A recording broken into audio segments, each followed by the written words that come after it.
dedicated to Eastern and Southern Kentucky. This is WYMT Mountain News Weekend Edition. Good evening, I'm Jack Demler. Hundreds of people gathered at the Mountain Arts Center in Prestonsburg to celebrate the Appalachian Arts and Entertainment Awards.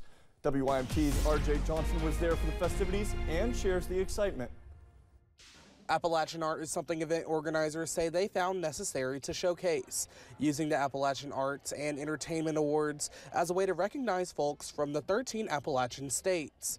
Jill Hamlin with Big Sandy Community and Technical College says art is found in everything. The categories are just ridiculous. It's everything from textiles to tattoo artists to graphic designers, painters, authors, singers, musicians, everything in between. It's just so awesome to see all of this stuff that we have here, right here in Appalachia. Which is why she says it is important to showcase the rich history of Appalachian art.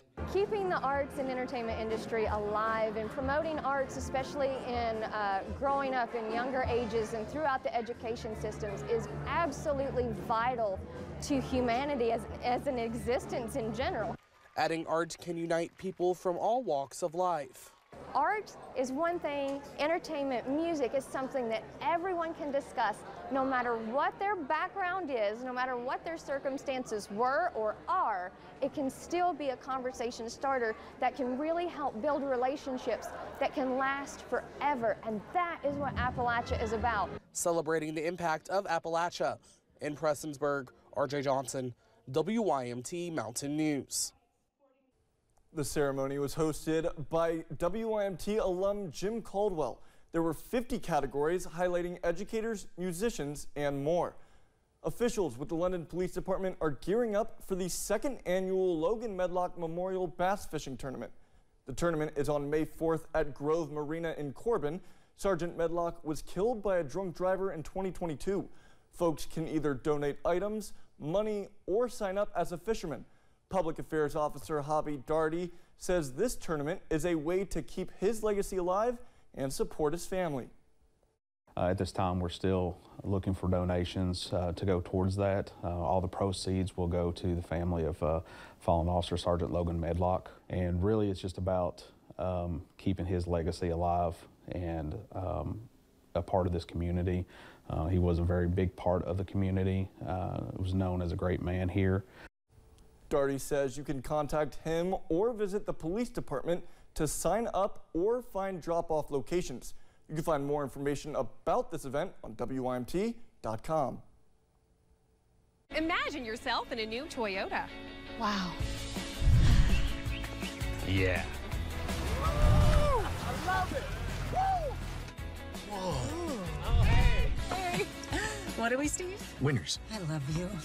Get a new 24 RAV4 or electrified RAV4 hybrid with 4.75 APR financing, or lease a gas-powered RAV4 for $299 a month with 2 years no-cost maintenance. Ready, set, go get your Toyota today. Toyota, let's go places. When you see news happening, dial star 57 or text your news tips to 5757.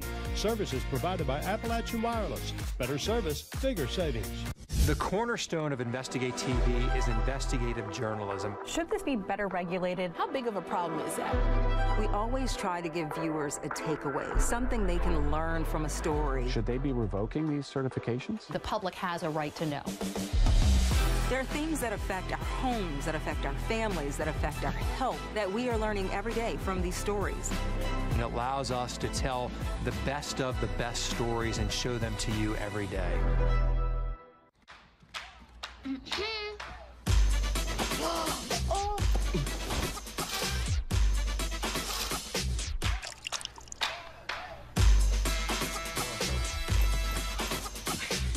You're not gonna get it all right.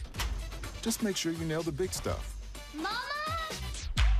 Like making sure your kids are in the right seat for their age and size.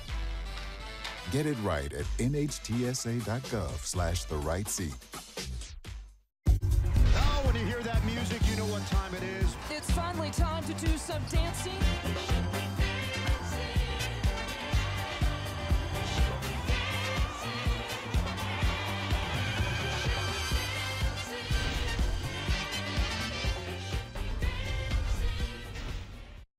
WYMT Mountain Sports, sponsored by ARH Orthopedic. Keep moving, keep living.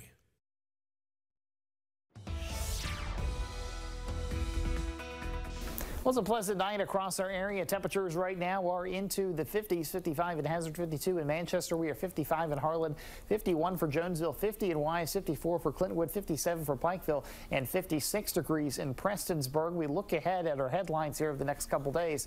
Now, we're talking about temperatures cooling down across our area. A winter-like feel will be in place for us for your Monday, and a dry next few days. Now we look at our hour-by-hour forecast at Future View. Temperatures will be falling down into, again, the low to mid 40s for tonight, as we'll have that scattered cloud cover. We'll continue to see scattered clouds throughout the day tomorrow as temperatures make it up into the mid to upper 50s. Then as we go into Sunday night, we'll really start to cool down. I mean, we're talking about Monday morning temperatures down into the upper 20s to around 30 degrees. Cold day on Monday. Notice we only make it into really the upper 30s to lower 40s. Could be a couple mid 40s out there, but it's going to be a cold day for your Monday. Very cold night coming Monday night, and then going into Tuesday morning as we back down into the 20s. And then on Tuesday, we'll start to see those temperatures begin to rebound a little bit. So tonight's forecast, zone by zone, across the Cumberland Valley. We'll have our overnight lows tonight into the mid to upper 40s across the Kentucky River Valley, again, mid to upper 40s for our overnight lows. We move over towards the Big Sandy Valley, and again, we'll be more into the mid to upper 40s. Some places may actually only fall to around 50 degrees, like Paintsville, Williamson, Logan. So it is going to be, again, pretty pleasant rest of the night. Tomorrow's breakdown shows temperatures into the upper 50s for our highs, as we'll start out in the 40s, climb up into the mid to upper 50s into the afternoon, as we partly to mostly cloudy across our area. But one thing we're going to have here over the next couple nights is, well, some cold nights, and we're certainly going to be looking at potentially a hard freeze as we go into Monday morning, certainly a hard freeze as we go into Tuesday morning. We'll even have some frost, maybe even a light freeze even going into Thursday morning as well. So that will be at least a few opportunities there where we're going to see that. A lot of things budding pretty early on here with the mild stretch of weather we've had over the last few weeks. Now, our rain forecast here is not going to be really much at all. You can see overall as we go through the next several days, things not really happening until we get into the later parts of next week, Friday into Saturday. That's when we start to up our rain chances a little bit, and still that's not going to be a very high chance whatsoever. We take a look at the 7-day forecast presented by Community Trust Bank, with the weekend as always in view. Upper 50s for your St. Patrick's Day, mid 40s for Monday. First day of spring will be into the low to mid 50s, be hitting 60 on Wednesday, and then falling back down generally into the mid to upper 50s as we end the week. And again, we'll see a couple showers pop up into the forecast, but certainly one thing that we're not seeing here is any kind of significant mild or warm stretches of weather. More closer to average for this time of year. Average high this time of year is into the mid to upper 50s, so a little bit more seasonal. Governor Andy Beshear visited Trimble County this morning, meeting with those impacted by severe storms that ripped through northern Kentucky and South Indiana on Thursday. Beshear and local leaders got a first look at the damage and rebuilding efforts. State emergency crews were deployed to affected areas for cleanup and power restoration. Many of those efforts also coming from surrounding communities in both Kentucky and across the bridge in Indiana. I think it shows a lot about community and sticking together and just helping each other when these disasters occur, and that's the beauty of our small knit community and coming together. They truly show our faith and our values at times like this. Giving people a hug, letting them know that it's going to be okay, going above and beyond. And remember, many of these folks behind me were impacted themselves, but they're right here helping people out. The hardest hit counties in Kentucky were Carroll, Gallatin, and Trimble. Relief efforts are also still underway across the bridge in Hanover, Indiana, also impacted by an F1 tornado. Both of those tornadoes were part of several that ripped through the Midwest on Thursday, damaging hundreds of homes and killing at least 3 people. Nearly 2 years after eastern Kentucky's devastating floods, several families are still working to rebuild their lives, like Tina Johnson of Breathitt County. She says the flood claimed her home on Lost Creek that she shared with her boyfriend.